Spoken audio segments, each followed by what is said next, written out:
बांसुरी को लेकर के एक बवाल मचा है। केजरी गैंग बांसुरी स्वराज को लेकर के क्यों पागल बना हुआ है? जो खुद 8-8 समन से भाग रहा है, वो सुषमा स्वराज के तेजस्वी बेटी बांसुरी स्वराज को लेकर के क्यों बेचैन हो गया है? क्या ये विरोध करके बांसुरी का कद इतना बड़ा कर देगा कि दिल्ली को विकल्प जो बीजेपी के पास नहीं है वो तैयार होता आपको दिख रहा है बांसुरी के रूप में?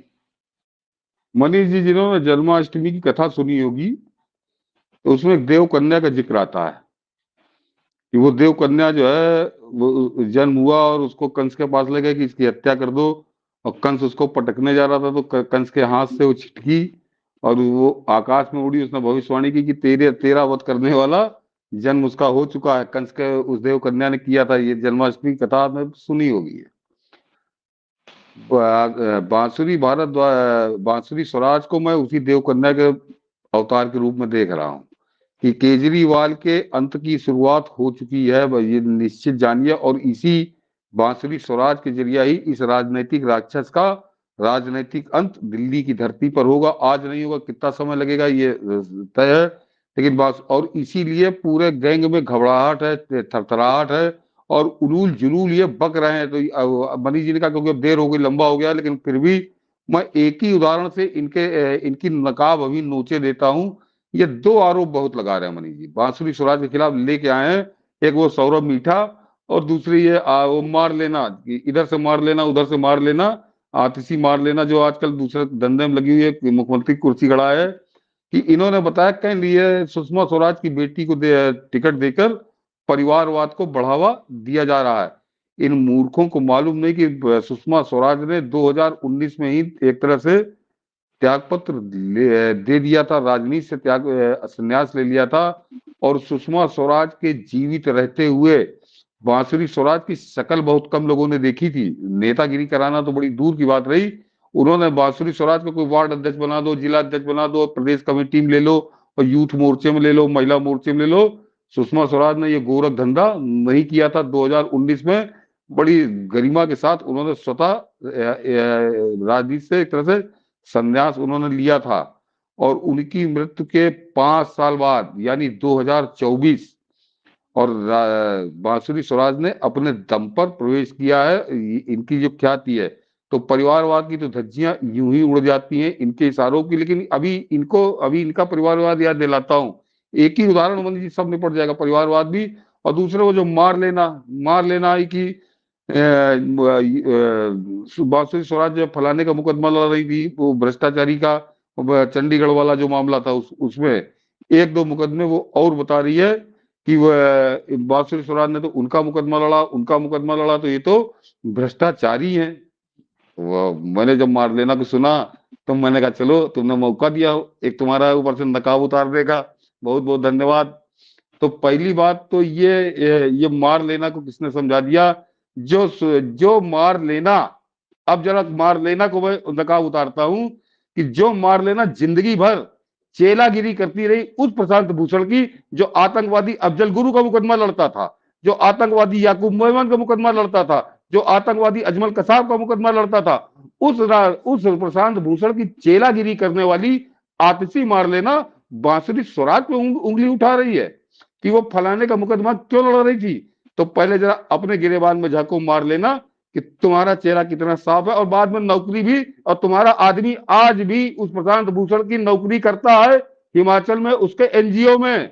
मार लेना, अगर तुमको ना मालूम हो तो पता उस एनजीओ को लिखकर हम लोग बता देंगे तुमको कि वो प्रशांत भूषण जो अफजल गुरु का मुकदमा लड़ रहा था, याकूब मेमन का मुकदमा लड़ रहा था, रात में 3 बजे रात में सुप्रीम कोर्ट में दंड बैठक कर रहा था याकूब मेमन की फांसी रुकवाने के लिए, उस प्रशांत भूषण की नौकरी तुम्हारा आदमी हिमाचल में उसके एनजीओ में करता है आज भी। तो तुम कम से कम बांसुरी स्वराज का सर्टिफिकेट न बांटो। ये पहले इनका जरा मनीष जी, इनको ये उतारना था इनका नशा। और बताता हूं, अब जरा पार्टी के उस पर आ जाए कि परिवारवाद और भ्रष्टाचार, कि बांसुरी स्वराज तो सुषमा स्वराज की बेटी है जिसमें पूरे देश को गर्व है। और खासकर सुषमा स्वराज ने 2014 से 2019 इस दौरान विदेश मंत्री के रूप में जो उनका प्रदर्शन था उसको आज से 50 साल बाद भी भारत का इतिहास याद करेगा। जब विदेश मंत्रालय का इतिहास लिखा जाएगा तो सुषमा स्वराज उसमें सबसे ऊपर लिखी जाएंगी। ये सौभाग्य है कि उसके बाद उनके उत्तराधिकारी के रूप में हम लोग को एस जयशंकर मिले, जो एक अलग ऐतिहासिक पारी खेल रहे हैं। लेकिन सुषमा स्वराज का जो 5 साल का कार्यकाल है वो मतलब उसमें हर भारतीय को गर्व होगा। तो उनकी बेटी है वो, और वो सुप्रीम कोर्ट की वकील भी है। तो वो उस परिवारवाद पे कोई आपत्ति कम से कम और किसी को नहीं है, सिवाय मार लेना और वो सौरभ मीठे को, उसको छोड़ के और किसी को आपत्ति नहीं है। लेकिन तुम्हारा परिवारवाद याद दिलाते हैं कि उसमें भ्रष्टाचार और परिवारवाद कितना घिनौने किस्म का है।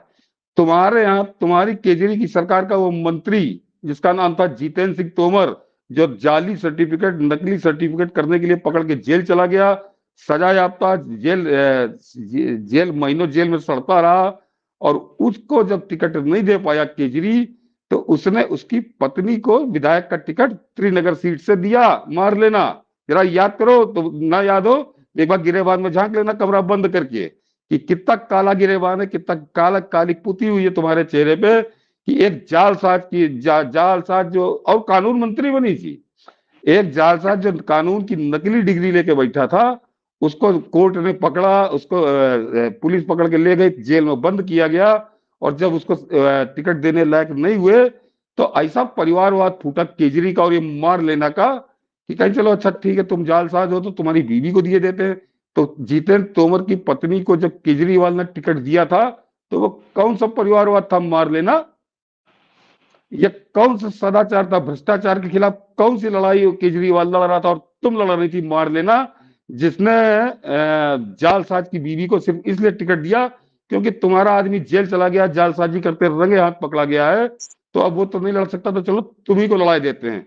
तो भ्रष्टाचार और परिवारवाद, इस पर केजरीवाल का, केजरीवाल की पार्टी का और तुम्हारा मुंह इतना काला है केवल इस एक उदाहरण से कि मार लेना, तुम जब बांसुरी स्वराज के ऊपर बात करती हो तो केवल और कुछ नहीं, सूरज के ऊपर थूकती हो, क्योंकि वो बांसुरी स्वराज की जो माता जी थी उन पर तो पूरे देश को गर्व है। और अगर उनकी विरासत के तौर पर बांसुरी स्वराज मैदान में उतरी हैं तो पूरे देश को उम्मीद है कि जिस तरह से सुषमा स्वराज ने देश की सेवा की थी, ये भी आने वाले 3-4 दशकों तक देश की सेवा करेंगी। बिल्कुल, इसीलिए इस पक्ष को रखना सामने जरूरी था। आपने बहुत बेहतरीन तरीके से इस चीज को रखा है, और इसीलिए लगता है कि ये बहुत संग्रहणीय एपिसोड है, इसे ज्यादा से ज्यादा लोगों तक साझा कीजिए। बहुत बहुत धन्यवाद आप सबका। वंदे मातरम, जय हिंद। वंदे मातरम, जय हिंद।